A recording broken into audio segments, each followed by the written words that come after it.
Hello, everyone. Welcome back to Southern Gal True Crime. If this is your first time here, thank you so much for dropping in. I share missing persons, cold cases, current true crime in the news, and more. Today is our Missing Person Monday episode. I have I believe it's six this time. Six missing person cold cases. They have a theme. This is kind of a part two of one of the episodes that I did a couple of weeks ago. But in all these cases, there were suspects arrested and either acquitted or charged and convicted of these crimes for these missing persons. But in all these cases, the missing persons have never been found. So that is why it is important to share these cases, to try to bring awareness to them, just in the hopes of maybe generating some tips, jogging people's memories of what they might have seen, and to get this information out to as many people as possible. So if it is your first time here, and that sounds like your cup of tea, please do consider subscribing, like, share, comment. You guys know the drill. All the likes, shares, comments I get helps small channels like mine reach more people. That's the whole goal of my channel, is to get this information out to as many people as possible. You can also, if you're on Facebook, you can find me there. I have a Facebook group and a Facebook page. And of course, obviously, they're both called Southern Gal True Crime. So do check that out, because I do post things in the group and on the page that I do not post here on YouTube. And if you have any questions or comments, or if you have a case, because I cover or share mostly cases that don't get all the national attention. A lot of these cases, it's so sad, don't even get a lot of local attention in the cities or states where they occurred in. So that's why I do these cases that don't get the attention, to try to bring, like I said, to bring awareness to as many people as possible. So if you have a case that's dear to your heart, involves anybody you know, or you feel that it's not gotten enough attention, you can email me at the address there you see on the screen, and I will do my best to share it for you. But if you do have a case, please be sure to include the name of the missing or the victim, the state it comes from, and any other information you have. That way, it makes it a little bit easier for me to get on the Google machine and search and see what I can find about it. All right, I think that is all the shameless plugging I have for now. So we will get to make this full screen so I can read it with my bad eyes. Oh goodness. Okay, I have to go back and get my slides fixed. Hold on. So at the beginning of all my videos and or live streams, I always feature a current missing person. So I actually have two today. The first one I have shared numerous times. It's Mr. Jack Morrison. He is 83 years old. He went missing from Beaver, Oklahoma. He went missing on January 7th, so it's almost a month now, and I've been trying to keep up with it. There are several articles that I found that they still haven't found him, no sign of him. Of course, his family is desperate to find him, so I just wanted to give his information again, to keep his name out there in hopes of trying to find some answers, keep the searches going. So like I said, he went missing from Beaver, Oklahoma, 83 years old. He is 5'11", 150 pounds, with gray hair and brown eyes. So he apparently his dog had run away, or he couldn't find his dog. So he had went out in search of his dog on January 7th, but he never returned home. So around 5:15 p.m., he drove his vehicle that he was driving was a maroon 2000 Dodge Dakota truck, and it was last seen on a security camera heading south, and it was after that it was observed north of Booker, Texas, going down. I'm trying. My eyes are so bad tonight, I can't read anything. He was going south. It was seen heading south on Highway 23. So Mr. Morrison does have a lot of health problems. He has diabetes, COPD, dementia. He relies on insulin. He relies on his oxygen tank, and it said that when he disappeared, it was unknown the level of oxygen that he had in his tank. So if you have any information about Mr. Morrison, his possible whereabouts, if you happen to, memory jogged and you happen to have maybe seen him, if you're in that area, please call the Beaver County Sheriff's Office at 580-625-4549. All right, next we have Ashley Bradshaw. She is 27 years old, white female, 5'6", 125 pounds, with green hair, brown eyes. She went missing on December 26th of 2023 from North Little Rock, Arkansas. So if you have any information on Ashley or her possible whereabouts, please contact the North Little Rock Police Department at 501-758-1234. And I will put a link to both of these missing persons in the description box. Please share it anywhere and everywhere you can to get this information out to as many people as possible. All right, with that business, very important business, taken care of, we will get into our cases for today. So as I said, all these cases, there were suspects, alleged offenders, either arrested and either charged or acquitted in these cases.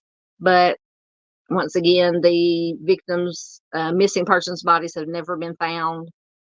So the family still needs some answers and some closure as to what happened to their loved ones. So that's why I included all these, put all these together, because they have the same theme.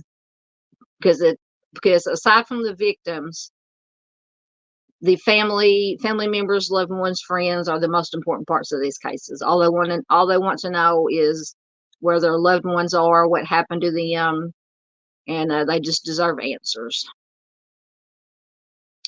So our first case we're going to feature today is Tony Danielle Clark. So Tony went missing on March 16th, 1990 from Oakland, California. This is classified as a non-family abduction. She's a Black female. She was just 17 years old when she went missing. She was 5'3", 110 pounds. She was last seen wearing a black tube top trimmed with lace, black linen shorts, a light blue jean jacket, white loafers, a gold chain bracelet, and 2 gold nugget rings on her right hand.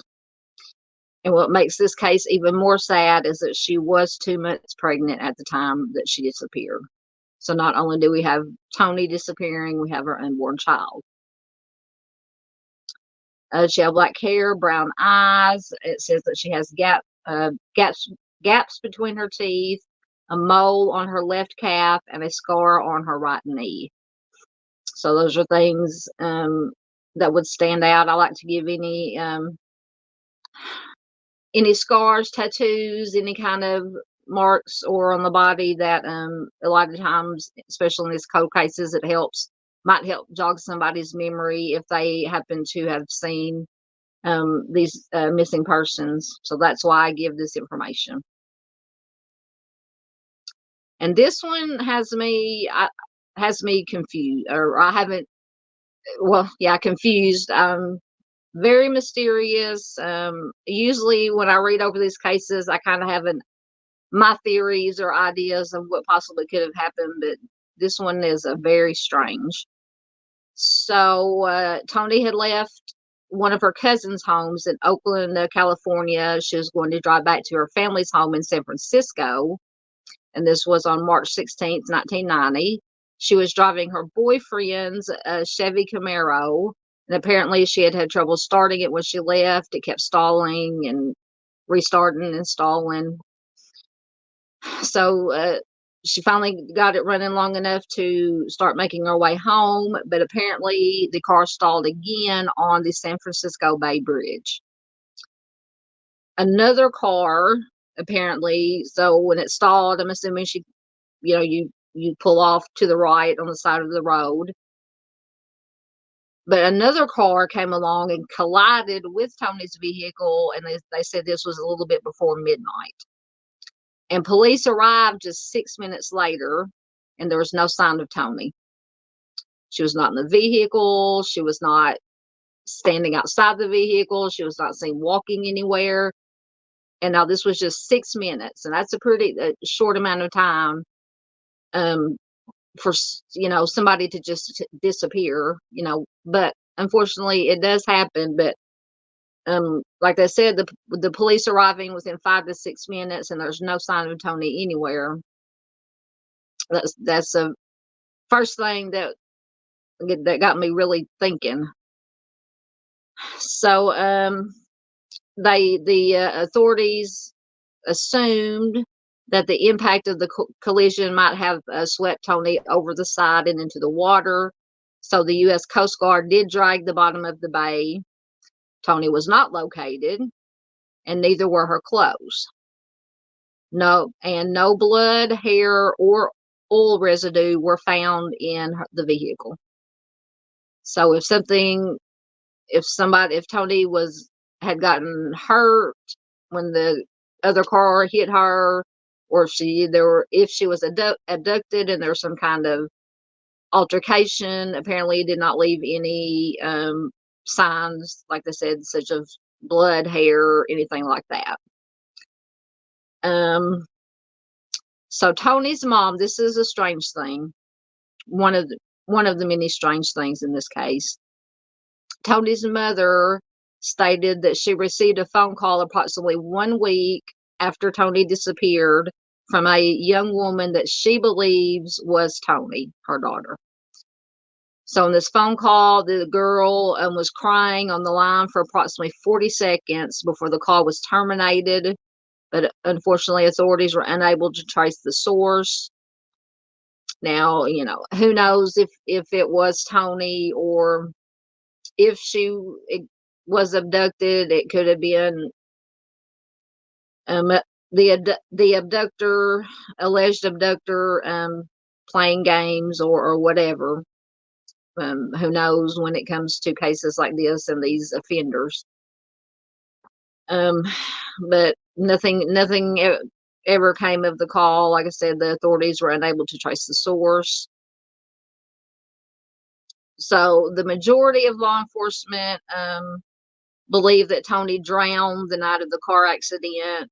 That she had gone over the edge of the bridge into the water, and they just never found her in their search, because it is very hard. We all know it's very hard to find missing persons or human bodies or remains in the water. But they do, it is still classified as a missing person, since no sign of her has ever been found to prove that she is deceased. Witnesses did report seeing an African-American male looking under the Camaro. Others saw the man leave the scene. Now, I don't know if it did not say whether this was the same person that was driving the car that ran into Tony's car. No one saw Tony's body going over the bridge railing into the water, but her bracelet, which it says she never removed, was found on the passenger side floorboard along with her car keys. So I would assume, it would be my thought, that if after the car stalled, she pulled over, So the vehicle collided with her. If she was going to either start walking or got a ride to get help with somebody, that she would have taken the car keys with her. And the bracelet I would think, would still be on her wrist unless the collision was the impact was so hard that it knocked the bracelet off. But to me, that still doesn't make any sense either.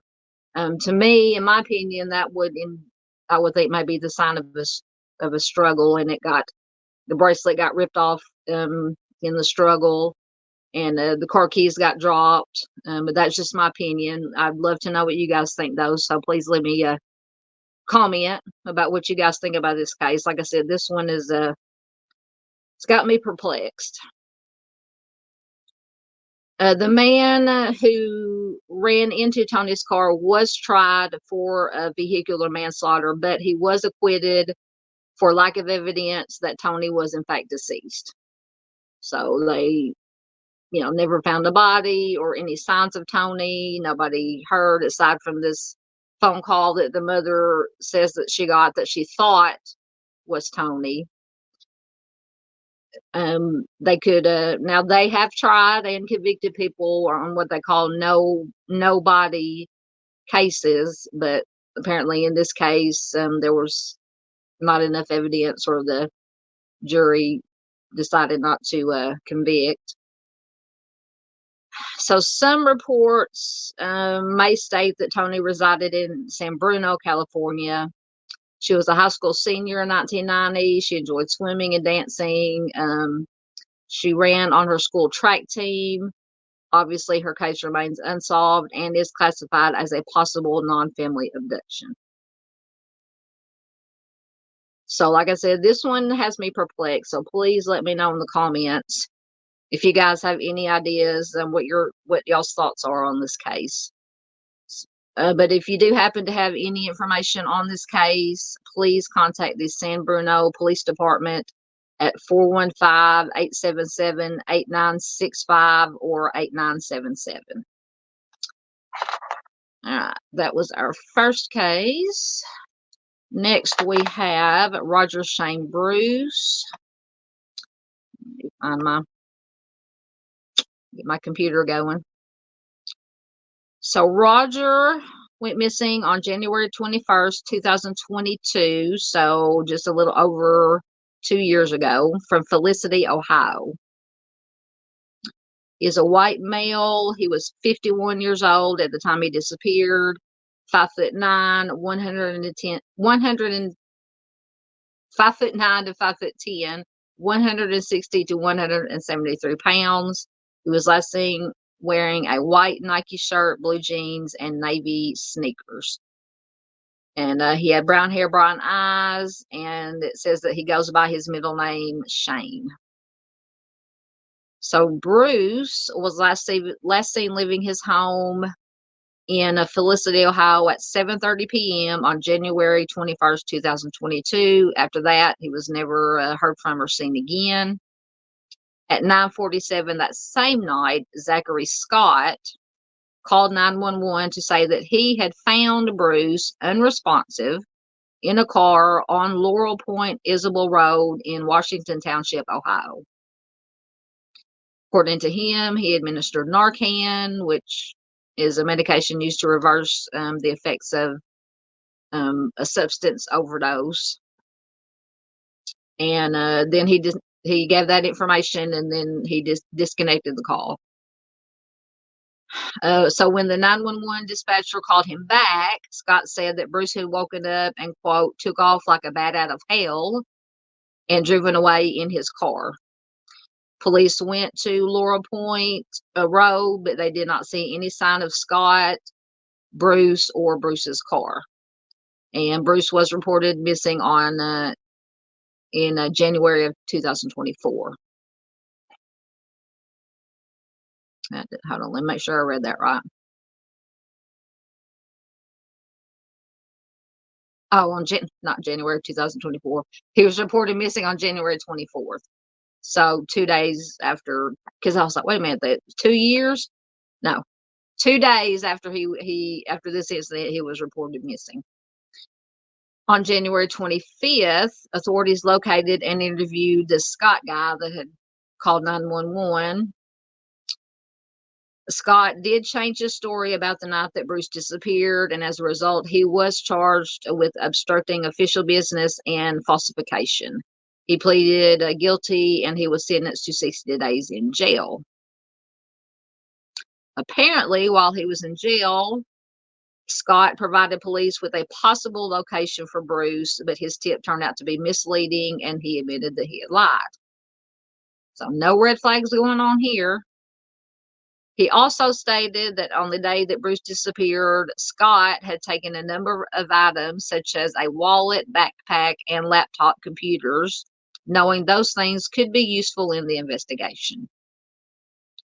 He was charged with additional counts of misdemeanor falsification of evidence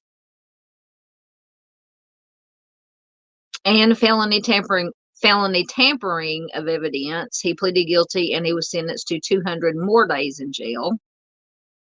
So he's just stacking things up here. In September of 2022, Scott was charged with involuntary manslaughter, gross abuse of a corpse, evidence tampering, and corrupting another with substances in Bruce's presumed passing. In September of 2023, he pleaded guilty to the abuse of a corpse and evidence tampering, and the other charges were dropped. And he was sentenced to 5 years in prison. It doesn't give any information about why the other charges were dropped, maybe for lack of evidence. It says that he had came up with several different stories as to what had happened to Bruce and where his body is located. And authorities have never located Bruce, and his car is also missing. So this one, in my opinion, wasn't too hard to figure out. In my opinion, this Scott guy had I don't know exactly what happened, but in my opinion, the Scott fella had something to do with Shane's disappearance. But that's just my opinion, but I would love to hear what you guys think. So if you have any information regarding this case, you can contact the Brown County Sheriff's Office at 937-378-4435. Oh, and I forgot to advance my slides. I was so busy reading, I forgot to advance my slides. But this is Zachary Scott, pictured here in the slide, who was charged with the tampering with evidence, abuse of a corpse, and he took a plea, and the other charges were dropped.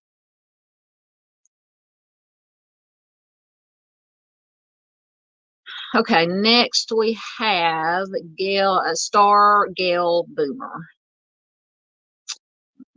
Her information. So Star went missing on February 23rd, 1999 from Kansas City, Kansas. She is classified as endangered missing. She is a white female. She was 39 years old at the time she disappeared. So if she were alive today, she'll be 63. At the time of her disappearance, she was 5'4" to 5'5", 140 pounds. She was last seen wearing a blue jean jacket, blue jeans, and sneakers. She had blonde or light brown hair and blue eyes. And some agencies refer to her by her maiden name of Hurtie, Hurtie. She does have tattoos. She has a rose tattoo on her chest, a bear tattooed on her outer ankle, and a partial barbed wire tattoo. It just says elsewhere on her body. So this one is, all of them, obviously are disturbing and sad, but this one is just horrible. So on February 23rd, 1999, Starr had visited Uncle Mike's bar, which is now called Nobody's Business, and it is on Metropolitan Avenue in Kansas City, Kansas. This was near her residence. She originally had gone there with a roommate, Carolyn Marshall. Carolyn Marshall. Now, the Carolyn Marshall stated that while they were in the bar, a male stranger walked up to Starr and threw her off the bar stool. And this is for no apparent reason, didn't say anything, just came up, threw her off the bar stool, and left. This one is just really bizarre. So after that, Starr got up. She insisted that she was okay. And her attacker was forced to leave the bar. They kicked him out. So that Carolyn Marshall, the friend that she was with, left after finishing her drink. She asked the bartender to keep an eye on Starr because she apparently planned to come back, it says, sometime later in the day to pick her up. And when the friend, Carolyn, called the bar later that day, she was told that Starr had already left with two men. Starr was carrying a purse with $80 cash at the time of her disappearance. She has never been heard from again, and her friend Carolyn reported her missing 5 days later. Get a drink. So, gets even better or worse. Witnesses at the establishment at this bar told authorities that Starr was involved in an altercation with another patron during the evening. This individual is believed to be a career criminal with a history of violent behavior, particularly towards women. He allegedly knocked her to the ground, beat her, and causing her to lose consciousness. Doesn't say if they knew each other, had any connection, or if it was the same individual from the earlier incident that came by and just knocked her off the bar stool for no reason.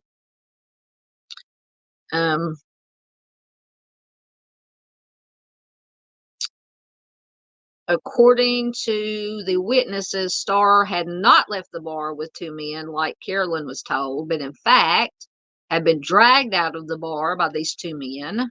She has never been heard from again, and authorities believe her life may have been taken in the bar and her body hidden in another location.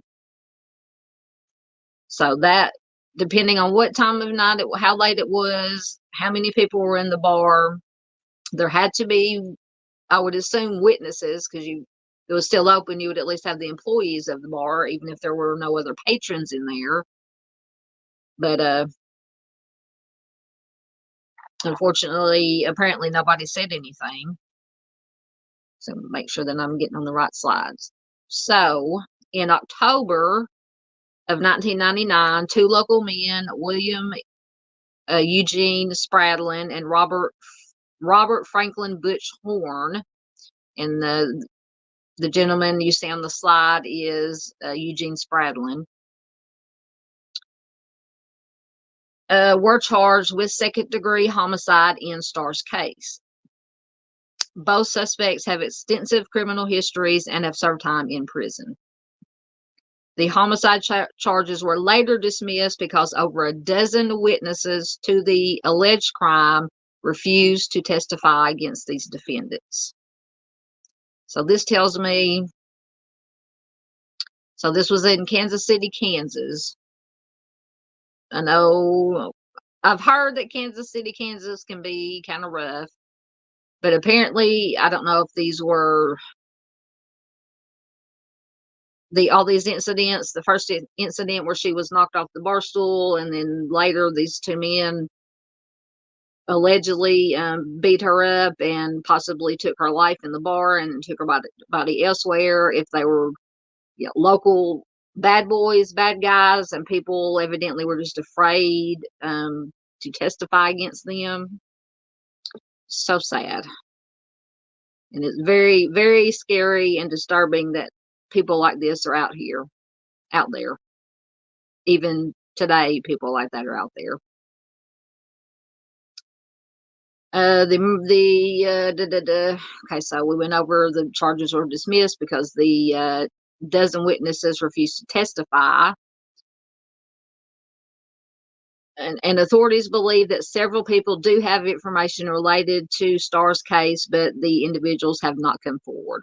Like, once again, like I said, in my opinion, for just what I'm reading, they are just too scared of these individuals to come forward.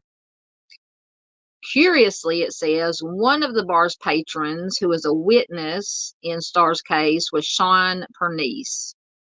And evidently, Sean's wife, Renee, disappeared in 2009. And he was later convicted of her homicide, although her body also has never been located. And I'm going to have to do a separate video on Renee. She may be one of my cases of the week that I do. He is not considered a suspect in Starr's case. However, he was only questioned because he was a patron at the bar. He was there the night that she disappeared. But still, if he was responsible for his wife's disappearance and assumed death, he doesn't sound like, in my opinion, he doesn't sound like a very good guy either. Investigators have taken a new look at the case in recent years. They searched various locations for Starr's body, and they even went so far as to rip up the tiles and baseboards at the bar where this occurred at, allegedly, looking for bloodstains or any other kind of evidence. They are trying to locate a possible witness named Edward. Authorities don't believe that Edward was directly involved in Starr's suspected homicide, but they think that he does have information on it. Once again, he probably another one that's afraid to come forward. He used to frequent the Turner section of Kansas City, Kansas, and possibly lived or worked in the area, but has since moved out of state, and he may have been a mechanic. Starr resided in the 1700 block of 49th Street in Kansas City in 1999. She was going through a divorce at the time of her disappearance, and she was planning to move back in with her parents. She has 6 siblings. She had dropped out of Turner High School, but she was studying to get her GED, and she dreamed of becoming a florist. She left behind a young son. Always obviously sad when there are children involved to lose a parent. Her son was raised by his grandparents after her disappearance. Her case remains unsolved. Foul play is definitely suspected due to the circumstances. Like I said, this one to me pretty self-explanatory. I would like to know. I might have to look into this case deeper too. I want to find out a little bit more about all these guys that were allegedly were coming in and throwing people off bar stools and beating up women and things of that nature. Just horrible. But if you do have any information about this case, please contact the Kansas City Police Department at 913-573-6010 or 913-516-3000. This is an awful case.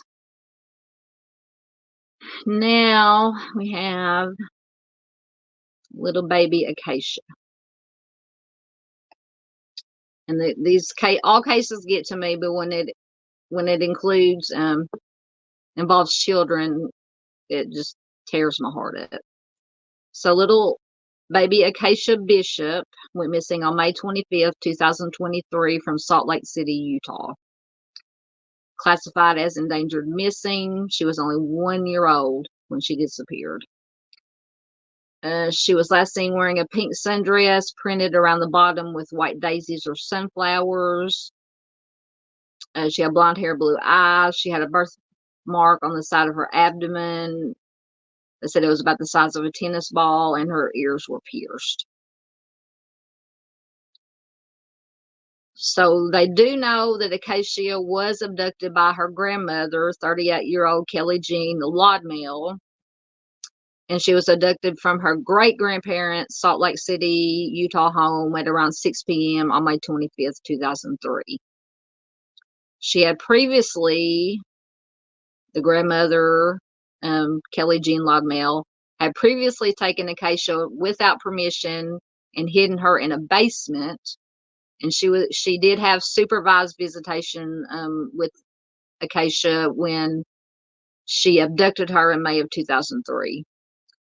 They escaped when the supervisor, who was supposed to be supervising this visit, which was Acacia's great grandmother, left the home for a moment.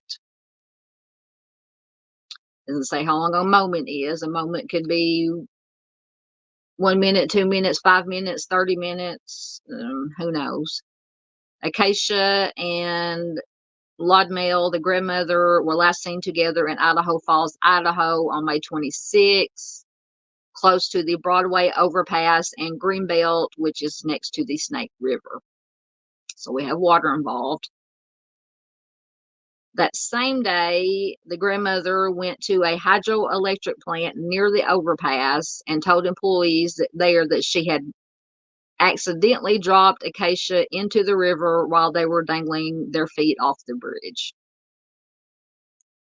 The plant was immediately shut down so Acacia would not get sucked into the turbines. Divers searched the river for several days. Acacia was not found.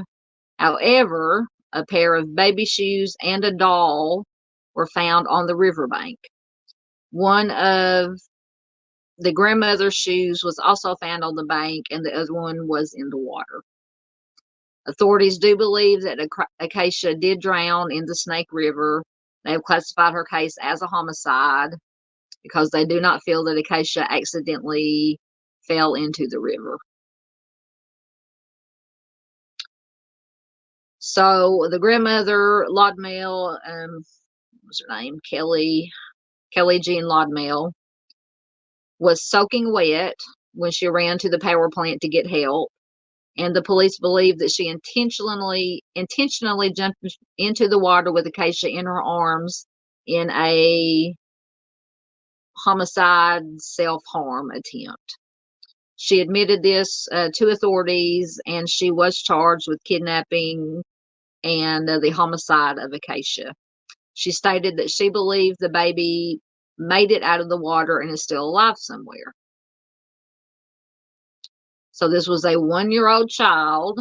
You can see how tiny. I mean, she was a baby, a 1-year-old child. And the grandmother says that this baby somehow made it out of the water and is alive and out wandering around somewhere. Unbelievable. So I think I do have a slide. Oh no, that's of the so Kelly Jean Lodmell does have a criminal record. She had been charged with many petty offenses, including drunk driving, threats with a dangerous weapon, and disorderly conduct. Her most serious offense was aggravated assault. She did serve 60 days in jail for shooting a child with a pellet gun. And she had supervised visitation. With that, I don't see, even with supervised, I wouldn't have, if it was me, in my opinion, if she had been convicted of shooting a child with a pellet gun, I would not have given her supervised visitation. She had been diagnosed with schizophrenia and bipolar disorder. She had a history of substance abuse as well. She had occasionally lived on the streets or in her car. She took her medication only when she could afford to pay for it. She was not taking it at the time that she abducted Acacia.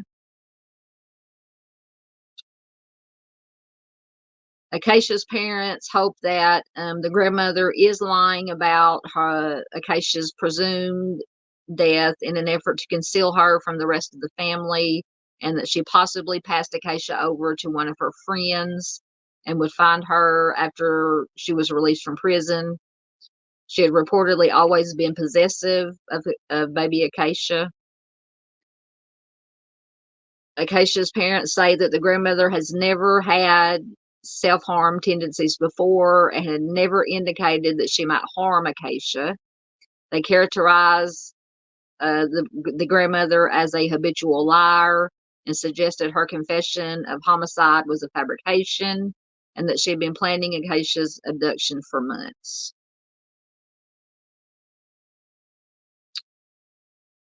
So Acacia's parents claim that the grandmother, Kelly Jean Lodmell, sent them a letter from jail writing that Acacia was alive and being cared for by others. She never returned to Acacia in the past, or she never referred to Acacia in the past tense in her letters. They also point out that the grandmother purchased diapers and milk for Acacia shortly before the baby allegedly drowned, which they say would not make sense as she had been planning to take the baby's life. Police investigated the possibility that the grandmother gave or sold Acacia to other individuals, but they could not find any evidence to support this theory. Nevertheless, her parents are convinced that she is still alive. And of course, any parent who loses a child, they always want to believe and keep the hope alive that their child is alive and well somewhere. Hopefully that's the case, but we know a lot of times, unfortunately, it's not. Acacia's mother and father are offering a reward for their daughter's safe return. They have issued a sketch of a man, which is, I jumped ahead in the slides. This is the sketch of the man. This man, this sketch it says was not made by a professional sketch artist and is not endorsed by the police. Doesn't say who the sketch was made by.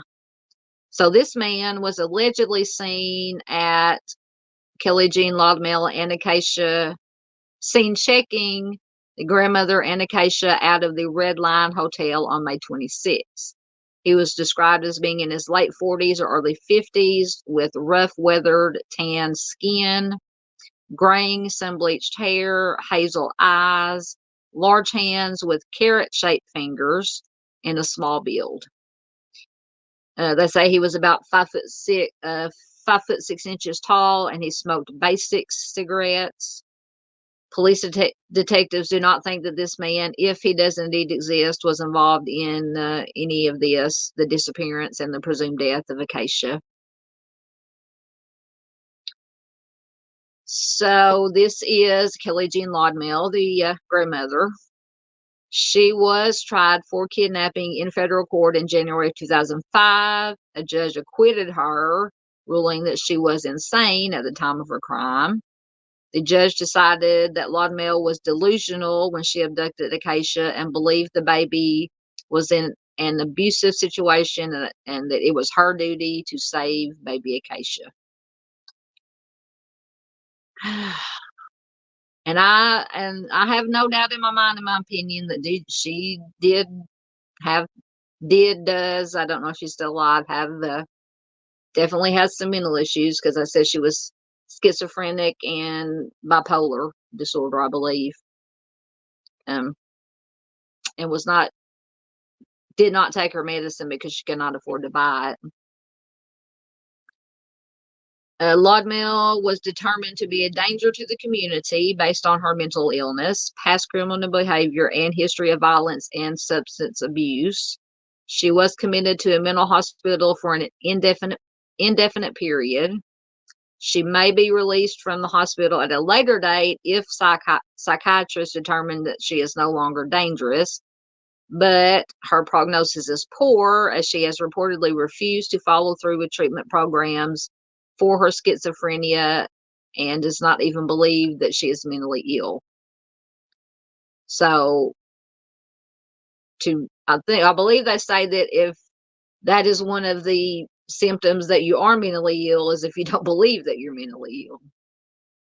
I could have that backwards, but they say that it is unlikely that Kelly Jean Lodmell will ever be released from federal custody. In my opinion, that's a good thing. She needs to stay in a psychiatric treatment facility.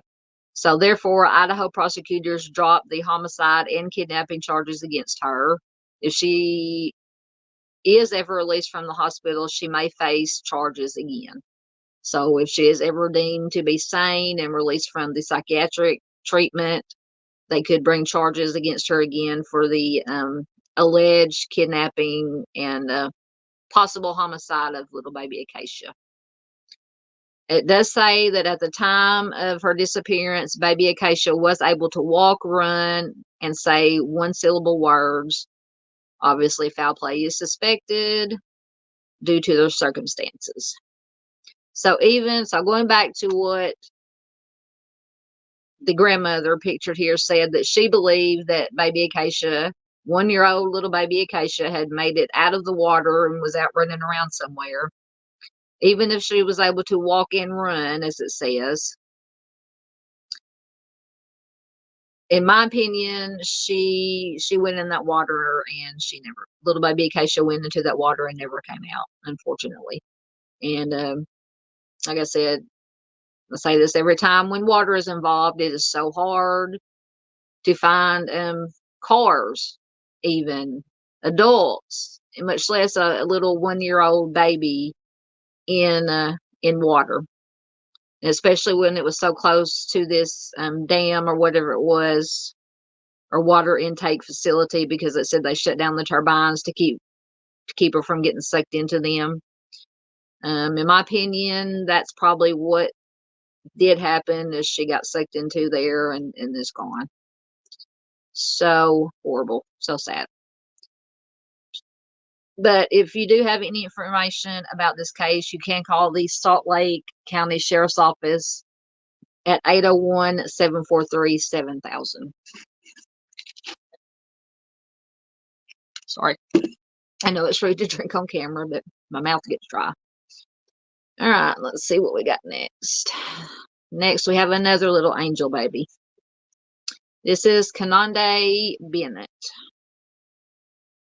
Find her information. So little Kanande went missing on September 29th, 2002 from Whiteville, North Carolina. She's a black female. She was just 4 years old when she disappeared.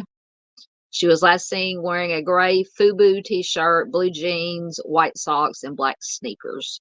She had brown hair and brown eyes. She had a light complexion, pierced ears. She had a birthmark on her arm. It says in the shape of a seashell.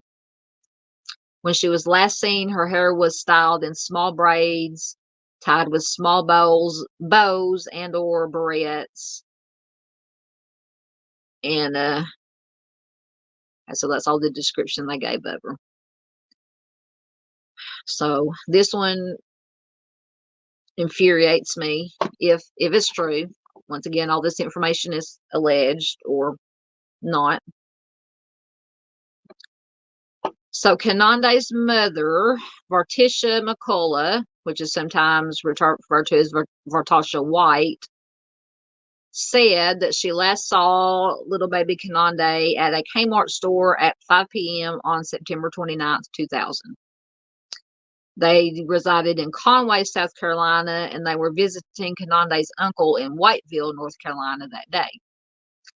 At first, Vartasha claimed that Kanande disappeared in an aisle of the store. And this can happen very easily. I've been with kids, younger nieces and nephews in stores, and you turn around for 1 second and they're gone. Of course, you panic, but usually, thankfully, most of the time they're either. I had my oldest nephew or niece like to hide, get in under the clothes racks and hide, or they would go, one aisle over, and they were usually found. And I did work at a Walmart for 15 years, so whenever we'd have a code Adam is what we called it at Walmart, when somebody came to the service desk or told an associate that they couldn't find their child, they called code Adam. All the exits were covered to make sure that if it was an abduction, that they gave a description of the child, what they were wearing, and so on. All the exits were covered by associates, and it usually, and I'm not laughing to make light of it, but usually when we had a code item for a missing child, the first place we would look is the toy department, because that's all, inevitably that is where, if it was a younger child, the younger children tended to run off and go to the toy department. If it was a teenage, young, preteen age, sometimes they would go to the electronics to look at the video games. And thankfully, while I was working for Walmart, we always found all the code item missing children. But anyway, so just I get that sort of just to make the point of how easy it is. You turn around for 1 second and your child is gone. And in most cases, they're, like I said, one aisle over or in the toy section or wherever. They are found, thankfully. So let me find my place again. So the mom claimed that she disappeared in the aisle of the store, but she later changed her story and said that she walked into the store and thought that Kanande was behind her before they even entered the store. But she turned around and Kanande was not there. So first she said that Kanande made it into the store with her, and then she changed it and said she didn't even make it into the store. She lost her in the parking lot. So already, obviously, red flags going on with her story. And apparently nobody remembers seeing Kanande with her mother in this Kmart that day. And video surveillance images taken from the store did not show any images of Kanande in the store, outside of the store, anywhere around the store. When the police searched the couple's car, they noted that there was no car seat and no other sign that a young child had been there recently, except for a single Matchbox car that they found wedged under a seat. I'll make sure I didn't miss anything, because I don't think that the father, because there's a father involved too, but I don't think he wasn't involved in this story about the Kmart.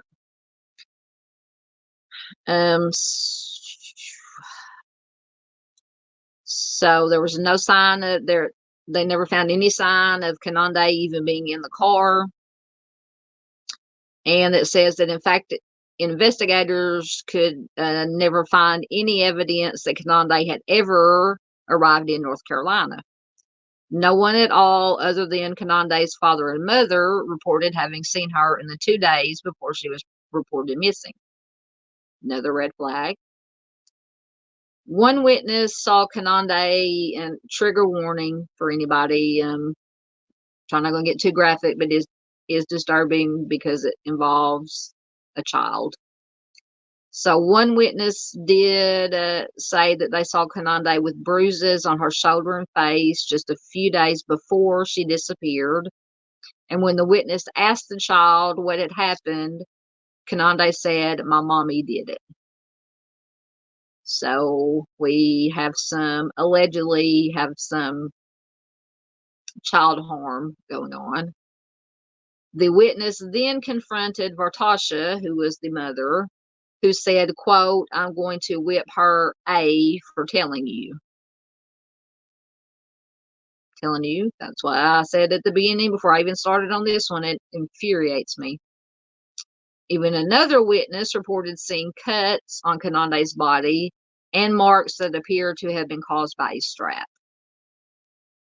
Kanande's grandparents had been worried about her, and on September 29th, which is the same day that Kanande was reported missing, her grandparents told the police in the Kanande's hometown of Conway that they thought Kanande was being abused. Most definitely, in my opinion. But feel free to leave your comments about what you think. Police stated that Kanande's parents seemed uninterested in her case. They never called to ask for any updates on the investigation. They also reported that Vartasha, the mother, failed a polygraph regarding her daughter's disappearance, and Kanande's father, Eddie Bennett Jr., refused to take a polygraph.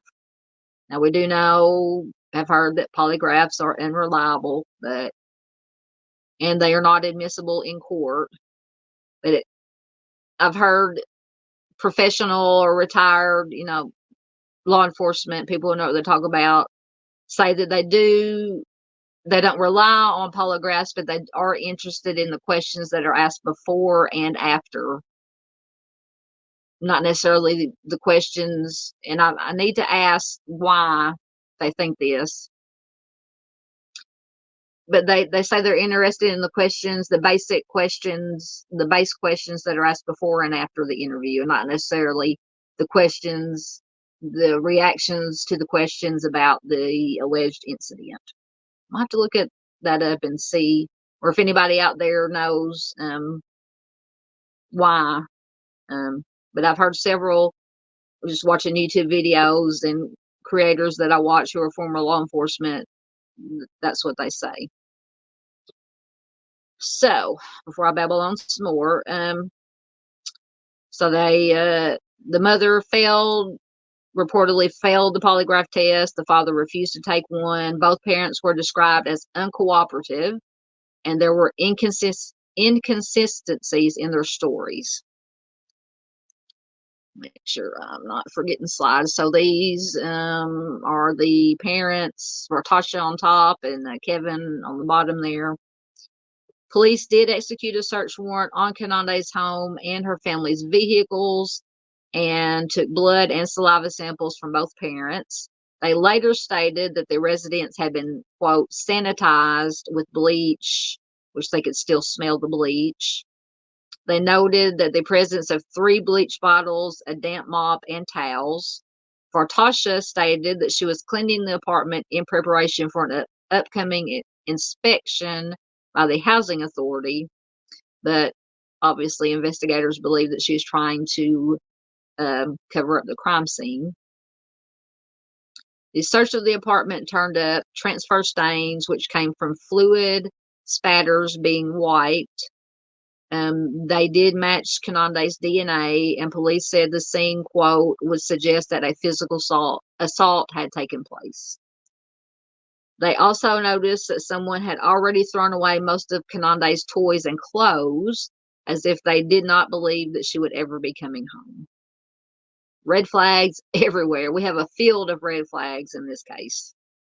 Tasha and Kevin used the past tense when talking about Kanande, which is an indication that they believe that she was no longer alive. According to authorities, after they told Tasha that she had failed her polygraph, she began to cry. Crocodile tears, in my opinion. One of the officers said, we both know that whatever happened to that child did not happen in North Carolina. It happened in that apartment, didn't it? And Tasha nodded yes. They asked her to take them to where Kanande's body was, but she said, I can't. And then after she regained her composure, she did retract her previous admission and again said that Kanande had disappeared from the Kmart. So as you can see here, Kanande's parents were both arrested in February of 2003 and charged with homicide by child abuse in connection with Kanande's disappearance and presumed death. Investigators said that the DNA evidence proved that she did pass away in Conway in their apartment and that she never went to Whiteville on September 29th. That, combined with Kanande's grandparents' evidence, led to these homicide charges. The charges against Kevin, the father, were dropped in October of 2005, but they could be refiled if more evidence is located. So that is a good thing. If he had anything to do with it, once again, innocent until proven guilty. Additional charges of unlawful neglect of a child and inflicting great bodily harm on a child were added to Tasha's indictment in December of 2005. Of course, the mom maintained her innocence at the trial, and she did testify in her own defense, stating that she had never harmed Kanande. The prosecution theorized that she had abused Vartasha and caused her death unintentionally. So they're saying she may not have meant to kill her, but she was allegedly abusing her, and maybe that day things got out of hand and it went too far, and unfortunately things got out of hand. Little Kanande passed away. The mom panicked afterwards and attempted to conceal the crime. She was convicted of all charges in February of 2006 and sentenced to 20 years in prison. Just 20. Now, once again, she could have made some kind of deal or a plea or whatever, but she said she was convicted. But just 20 years for, maybe they're going off of, they said that they didn't think that she did it intentionally, but still, it's just my opinion. She should have got more time, but I'm not a lawyer or a judge, so. Kanande does remain missing. Her body have never been found. She was described as an intelligent, well-mannered child who could read simple words and count to 30 at the time of her disappearance. That's pretty good for a 4-year-old. She liked the cartoon character SpongeBob SquarePants, and obviously foul play is suspected in her case due to the circumstances. Oh, go back. No, going the wrong way on my slides. If you do have any information in this case, if you are in that area, happen to know these people, may have witnessed any kind of abuse or anything, you can please call the Indiana State Police at 800-382-7537. All right, we have Michael E. Azzaro next. Get his information up here. So Michael went missing on February 13th of 1993 from Northridge, California. He is classified as endangered missing. He was a white male. He was 16 years old when he went missing. In this picture, I thought he looked older, but it says he was 16 years old. He was 5'6", 175 pounds. Now, he was diagnosed with an inoperable brain tumor at age 3 and was given only 2 to 5 years to live. Fortunately, he did survive, but was left with physical problems. The tumor affected his eyesight and made schoolwork slow and difficult for him. He had brown hair, hazel eyes. He may have been wearing glasses. And he has a surgical scar on his scalp running from ear to ear, most likely, obviously, from the surgery they did for the brain tumor. So Michael was last seen in Northridge at noon on February 13th, 1993, just before he drove to South Los Angeles, California, with an older acquaintance who was Evans York, who was also known as Alberto Casido. Allegedly, Michael was going to buy a firearm. He and this Evans York planned to travel to Los Angeles to, quote, get money in order to buy 3 pounds of product for resale. Michael was never heard from again. After that, he left behind all of his belongings, including his video games and his favorite coat. His parents repeatedly tried to contact him on his car phone and his pager, but they got no response, which they say is uncharacteristic of him due to his state of health. He usually kept in close contact with his family. His parents were on an overseas vacation at the time of his disappearance, and his grandmother was staying at the house looking after him. 2 days after his disappearance, Michael's red 1992 Isuzu Rodeo with California plates was found abandoned on Imperial Highway in the area of Lenox, California. So this Evans York went to the authorities that same day saying that he and Michael had been kidnapped and held in Van Nuys, California, and that he had escaped, but Michael did not.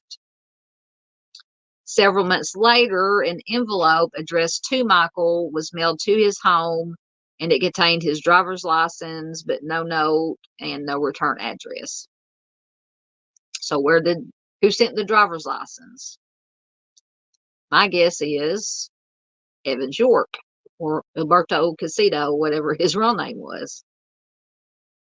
So I think I do have a picture. Oh, no, I don't. Maybe not. So this Evans York was arrested on an unrelated weapons charge shortly after Michael's disappearance in early March. While he was still in custody, he was charged with Michael's homicide. Authorities believe that he did shoot Michael in order to steal his car. To me, if it's true that they were allegedly going to buy product to sell, in my opinion, that would make more sense that if this Michael or Evans York did take Michael's life, that it most likely would have been over the product and or the money or both. But that's just my opinion. Because, if you have product and money and a car, a 1992 Isuzu Rodeo, yeah, my guess would be it would be over the product and the money. But that's just my opinion. Feel free to let me know what you guys think. Everybody's opinion is welcome here. Just always be respectful of each other and the victims families. So Mr. York's defense suggested that Michael was still alive and had simply run away from home and disappeared. Mr. York was acquitted of the homicide charge in September of 1994. The jury stated afterwards that they did believe that Mr. York could have taken the life of Michael, but they didn't think there was sufficient evidence to prove it. So once again, we go back to the saying that law enforcement has, it's not what you know, it's what you can prove. And Michael was a 10th grade student at Granada Hills High School at the time of his disappearance. Obviously, his body has never been located. Foul play is suspected. Yeah, but in my opinion, it did not have anything to do with this Evans York wanted to take the car. I think if that's what they were doing, I think he wanted the product and the money and the car to get away in, possibly. That's just the conclusion that I've theorized. But if you do have any information about this case, please call the Los Angeles Police Department at 818-832-0633. All right, guys, those were our 6 cold case missing person cases for today. Please feel free. I encourage you to leave comments about opinions and comments about any of these cases that we've talked about today. If you found this video interesting or informative, please give it a thumbs up before you leave. Like I said earlier, if you're new here and haven't already, please do consider subscribing. I try to upload or live stream 2 to 3 times a week. Missing persons, cold cases, cover some true crime in the news if something breaks on the news. We've got a lot of cases that are going on, high profile cases that are going on right now. So anytime anything develops in those, I'll do a video about that. So until next time, thank you everybody for watching. Take care of yourselves. Be careful out there. Take care of each other. That's the most important thing we can do, is take care of our fellow human beings. And I will see you next time. Bye-bye.